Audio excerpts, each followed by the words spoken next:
Ladies and gentlemen, good afternoon. Welcome to JMTTv, and I'm very privileged and honoured to have the newest member of the the newest member of the JMT team here, Mr. Joe Price. Mr. Joe Price has come all the way from Wales, ex-military, Queen's Guard.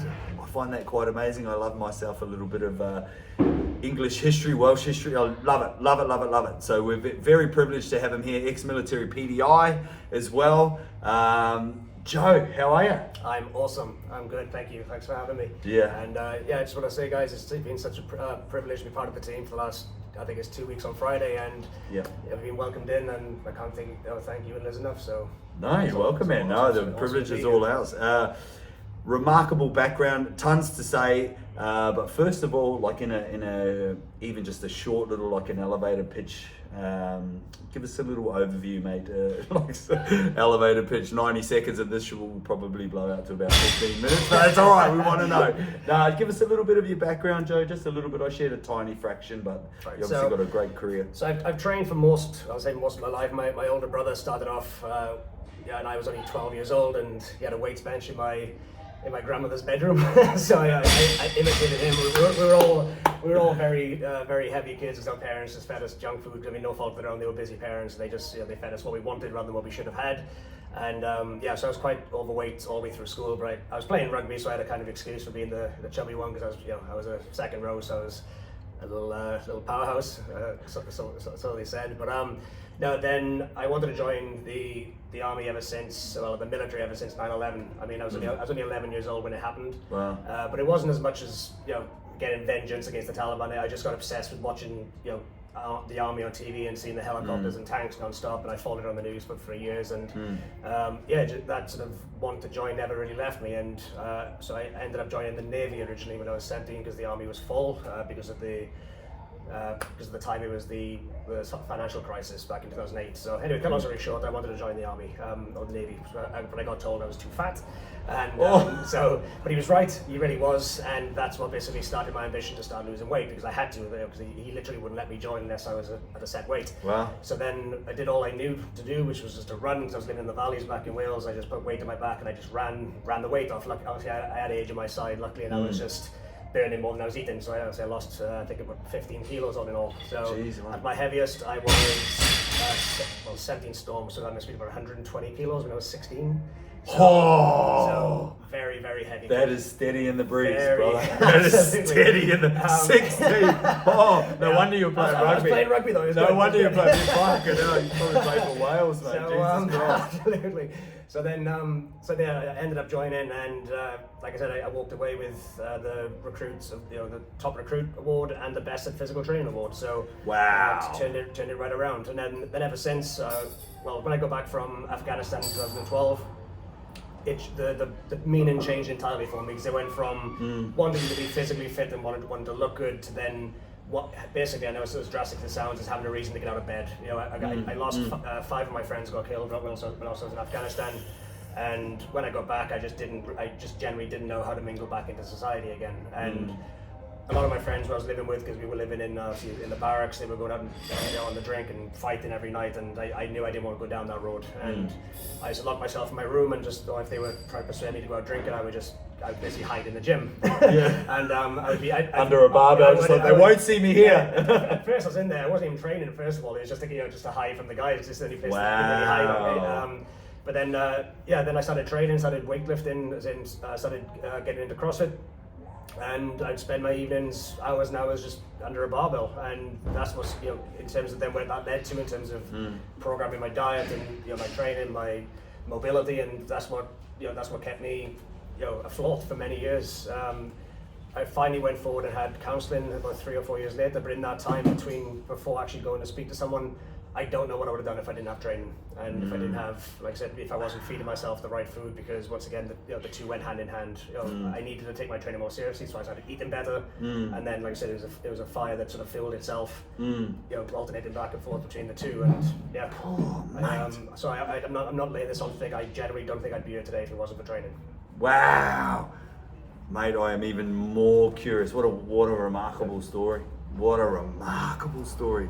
Yeah, and it makes total sense to how you've done the full 180, and I obviously understand it to a degree. But yeah, phenomenal. And so for you guys watching or listening, Joe also is heavily involved in academia, formal education, has a background in nutrition. Correct. What led you beyond what you've shared? What sort of led you with your passion and interest, curiosity for nutrition? So, even though I've always been interested in the physical aspect, and still am, obviously of coaching people physically, but then obviously I'm fully aware of what can happen, or what's the most just as important aspect is what goes on in the other 23 hours which people aren't in the gym. Yeah. And what I find personally, and was during lockdown, where we weren't, because I was in lockdown. I was in the UK during lockdown, and everything closed for a long time. Yeah. And the only capacity that I could basically manage people's health during the time with my clients was to manage their nutrition. In the sense that I knew that because obviously people's physical activity, even if they were still training in the garden or wherever the case was, that their normal daily lives weren't as busy as they were. So their natural, daily calorie expenditure was decreasing because they obviously weren't going to work, they weren't walking to the bus or wherever the case was. And I knew that the only way that I could keep my clients motivated and keep them from gaining, stupid amounts of weight was to start helping them with their food. Because one thing I noticed after talking to, because at the time I had 65 clients at the time between my personal training and my group training. Because you had online, yeah. you do and online then, coaching. But I basically started a Facebook group. That's all I started off as, was in March of 2020. I just set up a temporary Facebook page, but then obviously once time went on, I ended up getting a website, and obviously it developed a little bit further. So I built up to 130 clients at my peak. That was the most I could manage. It was a lot. But one thing that I discovered was, regardless of how intelligent people were, like I had lawyers, doctors, engineers, people just don't know about food.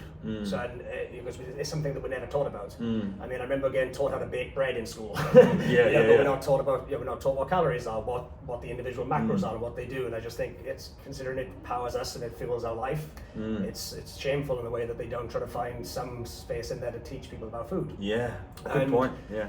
So moving on to basically what I'm trying to say is, I found that throughout my life, regardless of how busy I've been with work or with university, or when I was moving to Australia, one thing that I had control over, if I couldn't get to the gym, or if I just didn't want to train for whatever reason, if an injury, for example, if I kept my nutrition sound and where it should be, then I wouldn't gain weight. I wouldn't find myself retreating. I managed to keep my strength, for a couple of weeks. Once I wasn't training, just because I was fooling myself with the food that I needed to. Yeah. So I just think that regardless of what someone's outcome is, whether they try to lose weight, whether they're training for performance, or they're just training just to keep their body composition where it needs to be, all three of those are down to nutrition. Because we all know you can work your ass off in the gym, but once again, it can be all thrown away, within half an hour of leaving you. Because I mean, get into the car in the car park. Exactly. I mean, because I mean, it's not. I know it's not too bad out here in terms of, there's coffee shops everywhere, but there's notorious for Starbucks everywhere back in the UK, drive-throughs. Yeah. And because obviously the temperature, people could, they burn 400-500 calories in the gym, but then they go and drink an 800 calorie hot chocolate on the way home. Because it's just liquid calories. They don't realize how much is in there. Marshmallows, chocolate sprinkles, and a cookie. Extra syrup, exactly. Yeah, mate. So interesting. So in terms of the hierarchy of health and fitness and stuff, so where do you place nutrition personally? Like if there were a pyramid or something, if we've got, where would you put? If I'm being completely honest, I'd put it top. Would you? For the simple fact that even though, yes, training is important, but there's times where we can't train. Let's say, like I said, during COVID, for example, when gyms were shut, people didn't have a bunch of equipment back home. But one thing that they did have full control over was what they fed themselves. Yeah. And the reason why I put it top is because even though training builds us and it strengthens us, it's nutrition which is going to help us keep, it gives us that fuel and that energy and those minerals to be able to continue to grow, and not just for this, as long as we plan on training, for the rest of our lives. And if we were to take the fitness aspect, we would just focus on health, blood pressure, cholesterol, preventive diabetes, that's all down to food. And I'm not, I mean, it's difficult to say, because I'd be a hypocrite to say training at the time wasn't as important for me mentally, because it got me in the gym, it got me talking to people, it gave me the social aspect. Yeah. But I would put it a fraction closer. Yeah. For the simple fact that only because you have that extra advantage that if for whatever reason you cannot train, Yeah. you still have the option to feed yourself well. Yeah, So, I love that point, mate. I just think that when you first said it then, sorry to interrupt you, Joe, like it makes total sense. Like you could, I know times when I haven't been able to train or you know, other people I know they can't train for whatever reason, but I personally feel fine if I have a day or two of a very good nutrition. It's kind of like, oh, that's okay. Absolutely. I've missed a couple of days. I'll get back to it when I can. And you haven't got that, or I haven't got that sort of remorse or guilt or feeling like, oh fuck, I've got to go. Absolutely, and I think another reason why it's important is it allows you to enjoy training more, personally, in the sense that, once again, if you're not focusing that much on your calories, for example, you know, and all you're focusing on coming in is just to, cause I've run classes in the past where people have been linked up to a heart rate monitor and they've run it over to their screen constantly to see what zone they're in, because all they focus on is just burning calories. Yeah. And because they know that they've had a Big Mac for lunch, for example, they want to burn it off. Whereas at least if you know your nutrition is sound, you can come in and you can just enjoy the workout. You can focus on the quality of the movements. You can focus on the social interaction without worrying how many, looking at your watch constantly, see how many calories you burn. So, so once again, I mean, I've been coaching fitness for 16 years. I mean, I love training, and obviously it's the pinnacle of my life. Yeah, big part of your life. But one thing I know, as I said, is nutrition goes hand in hand. And if I could only, once again, if you had to choose, over the next couple of months, to do any advancement in your health, training will get you far, but then this nutrition is going to tip you over that edge and guarantee those results that you want. Well, I love that, mate. And so on that note, when you had 130 clients and you had your online platform coaching people, is there any sort of, like, I love a good success story, and I've seen a bit of your stuff online. Is there a story that jumps out at you, or even a couple of short ones? Just to run us through it. I'd love to hear. There's two ladies in particular. There's a lady called Jane who she was due to have a gastric sleeve fitted, and once again, this was during COVID, so she was on a waiting list for a long time, thankfully. And I managed to speak to her before she had the surgery. And even though when I first started training with her, I basically just suggested on losing a bit of weight before the surgery, just to make sure there weren't any complications during the surgery. But we ended up losing, luckily we were waiting so long for the surgery, we just naturally lost the weight. She no longer needed to have the surgery. Yeah. And once again, I think she lost, it was 22 kilos she lost in 16 weeks, but she was, like I said, granted she was a heavy lady, so she had that to lose. Yeah. And still, like in that time, So the first 2 or 3 weeks, it was sort of 3 kilos at a time, big jumps, but then it sort of leveled off then to around about a kilo a week. Yeah. But then, as with the next video I'll tell you about, but it's more a case of she was at the point where she was driving to work, she was, which wasn't that far away. She was having arguments with her husband because he was able to go out and, do things that she couldn't, but then eventually then she started, she finally was able to walk to work, she was able to go out for walks with her husband and actually enjoy life more. And it wasn't just the weight loss in terms of how she looked, because once again, that's a very, linear way to judge your outcome for a client. It was what it then allowed her to do. So, but once again, in terms of the overall accomplishment, it was the avoiding the surgery. Avoiding the surgery, huge. Second client, then, a lady called Nikki. She lost 26 kilos with me, and she went from being able to do nothing, pretty much sofa bound, to then being able to. She started park run. Shout out park running. And she also went on and did her motorbike license. Because she just found this newfound love for life, and she started to go out and just do it. Get up. So that's the running theme with everyone I trained. It wasn't just, once again, the appearance is great because the friends compliment them, but then same again, it's what can you, same again, if you're just on your own and there's no one there to compliment you, what can you go on and do that you couldn't do previously? I know you asked for two, but I'll give you one more. A client named Ritesh, he's a very successful salesman, Indian guy. Surprise, surprise. As soon as you said the name, Ritesh is a fucking salesman. So, but anyway, he took his family to Iceland, and they did he paid for this all singing, all dancing glacier trip, and they all pulled up in the minivan with these ice shoes, and he was too fat to get his shoes on. He was too, his feet wouldn't fit in the clamp, whatever they were called. And obviously, you didn't want to waste the family's trip, obviously, so he sent them on, and obviously they went and they had all these pictures. Oh. And he came back in the minivan. That was the turning point for him. And so this was in December of 21. That would have stung. And then I trained him, and then 12 months on, he repeated the same trip the year after, and he was able to get his shoes on. He went on the walk and he had his pictures with the family, and so, like, it's just and once again, I know we've spoken about this briefly, but I know it's not a case of making people feel bad about themselves, but I just know firsthand from the people I've trained of just how happy people are when they've shed all that weight and they're able to go on and do things that they never thought they could, and just the quality of life they're able to gain from eating well, and just that alone, like your Indian client there, like being able to then go back a year later, take part with his family, like that's huge. Yeah, I remember I had a friend of mine, he was a big Polynesian guy, he was half Hawaiian, half Maori, and he was about 6'4" and about the same that way. And his dream was to just be able to go to the theme parks with his kids, because he'd just have to stand there and watch his kids go on the rides. So when he finally got that weight off and was able to take part in at least a couple of the rides, like massive. And like you're saying, people getting their quality of life back. It's not necessarily just the linear amount on the scales. It's what it enables people to be able to do. Man, that's awesome. Absolutely. So like just a few little. So for people watching, I mean, it's such a hot topic, man. And depending on, and one thing that's impressed me a lot with Joe, for those that are listening, like a bit like yourself, mate. I've come from the military, and I've also been in the fitness industry a long time, and heard lots of different theories, as we all have, and nutrition is a little bit like religion. Everybody's got an opinion of it, but I think very few truly understand it at a deep level. And even just listening to you a few times, like a handful of times, you spoke to the riot group, the runners, and like the info was incredible. Like, and this is sort of old dog new tricks type thing. I'm like, wow, I never thought of that.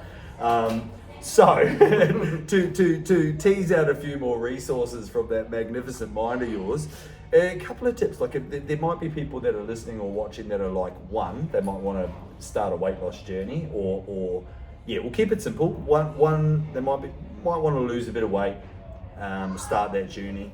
Two, an individual. There's a few people in here actually that are looking to put weight on, and three. I know myself, and there's a couple of others that are looking for performance. We're looking to enhance performance. So would you have a basic tip for each of those different lenses? Just a nice basic.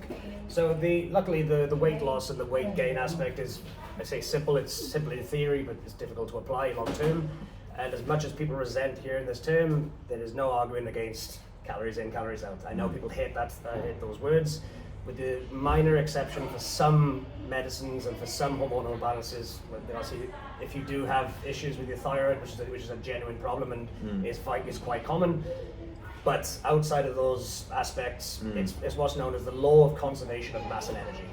In simple terms, if the building blocks aren't coming in, there's nothing there to build with. So therefore, because obviously our bodies are calorie burning machines, if we aren't bringing the resources in, the body is constantly burning calories every day. That's known as our BMR. So if our body is burning energy and we're not taking anything in, the body will naturally start to lose weight.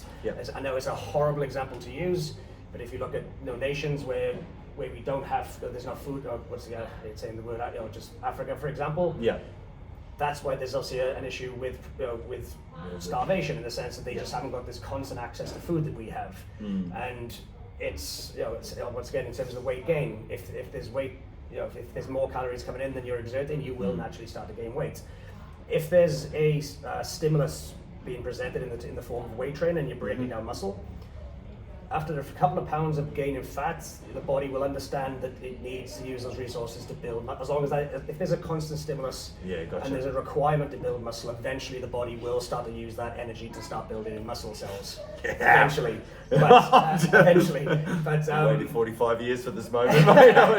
but there's a theory still applies, because people won't argue with the fact that to build muscle you need to have more calories, because you need more units of energy to build cells. People don't argue with that. But people always argue with in reverse. To lose cells, there needs to be a lack of energy. That's where people argue, because it's hard to stick to. And the reason why that won't, because once again, to burn, I know you guys work in kilos, so that'd be 7,000 calories is what the body will require to lose before you can lose a kilogram of weight.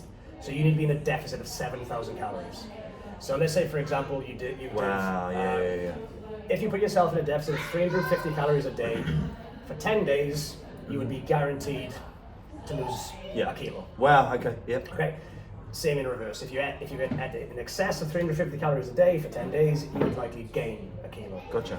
So the reason why people struggle to lose weight with that concept is they might not, especially if they're tracking food, they might be tracking inaccurately, which is an obvious one. Mm-hmm. They might not be tracking things that they think they don't need to track, things like coffees and condiments or something. Absolutely, yeah. Condiments, yeah. So for whatever reason, if it's outside of medication, or once again, if you've got genuine, I say, it's not just medications and thyroids. You have polycystic ovarian syndrome in females. Okay. Menopause can cause an issue, but it's all down to hormonal differences. Yeah, gotcha. So as long as the body's experiencing normal hormonal levels, the average person, the average healthy fit person, that's the theory that applies for weight gain and for weight loss. Yeah, beautiful.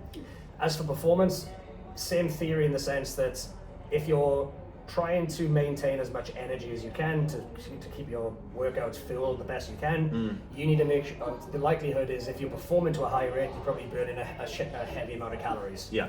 Because you've got the double whammy of burning a shed load of calories whilst you're training, as well as breaking a lot of muscle down as a result of the training, so therefore that's where those calories will be required. One, just to replenish your energy stores. Gotcha. And then extra energy then in the form of calories then to be able to replenish and build your muscle. Makes sense. So same again, but also with performance then, as we spoke about with the Riot Club, comes dehydration from sweating and losing salts.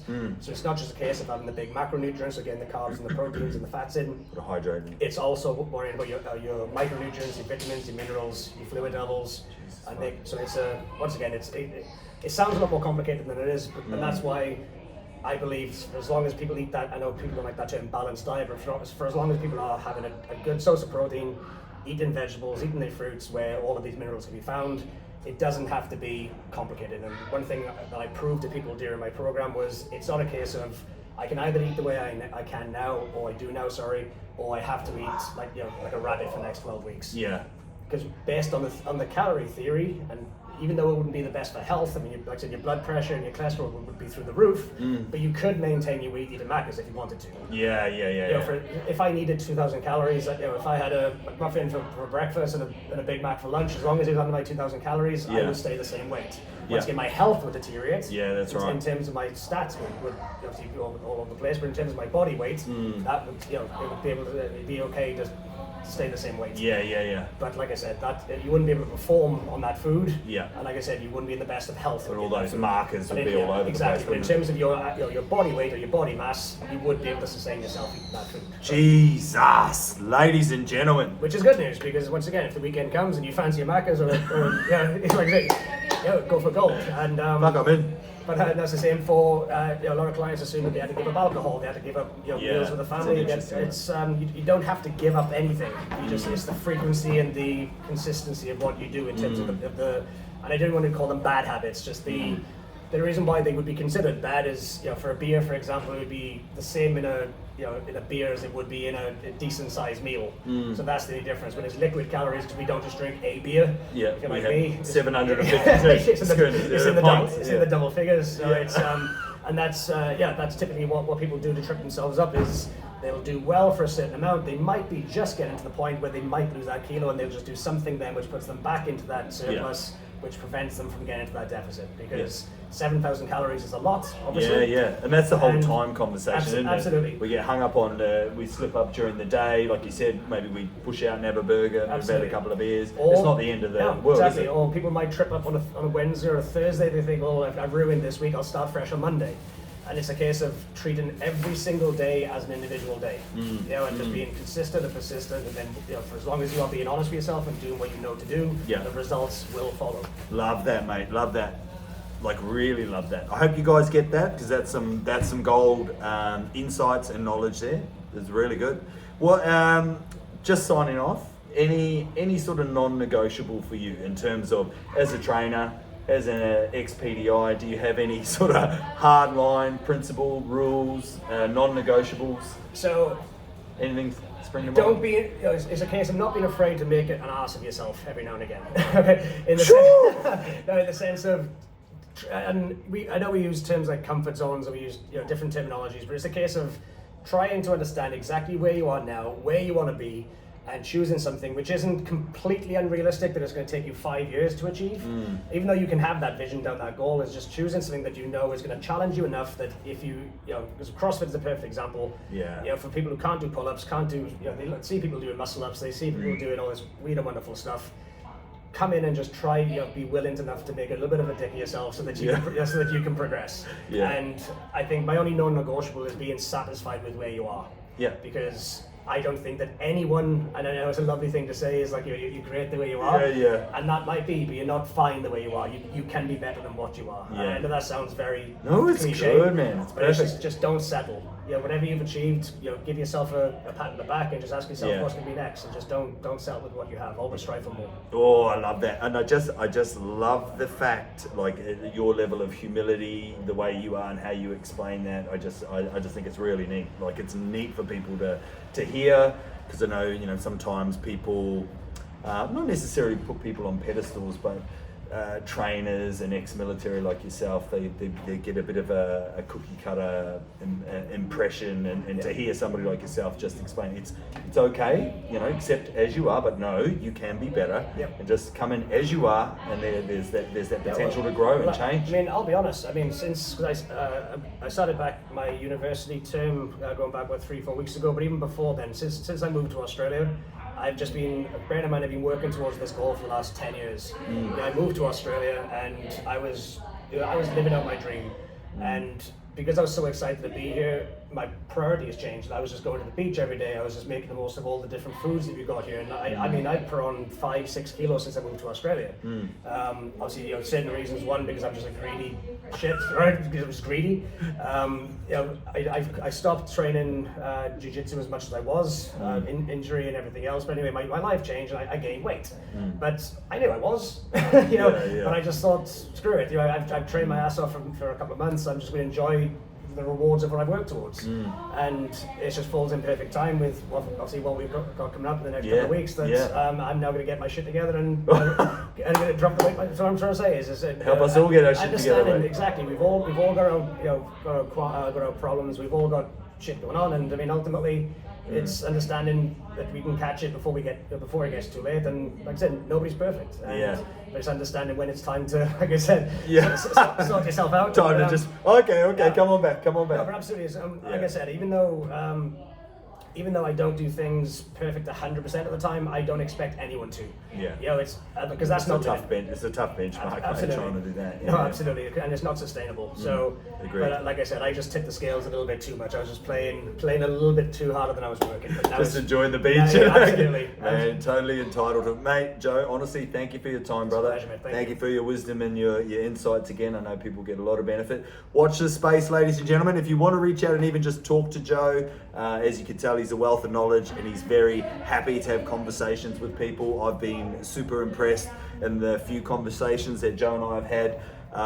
And mate, thank you so much, brother. It's a pleasure. My man. Awesome.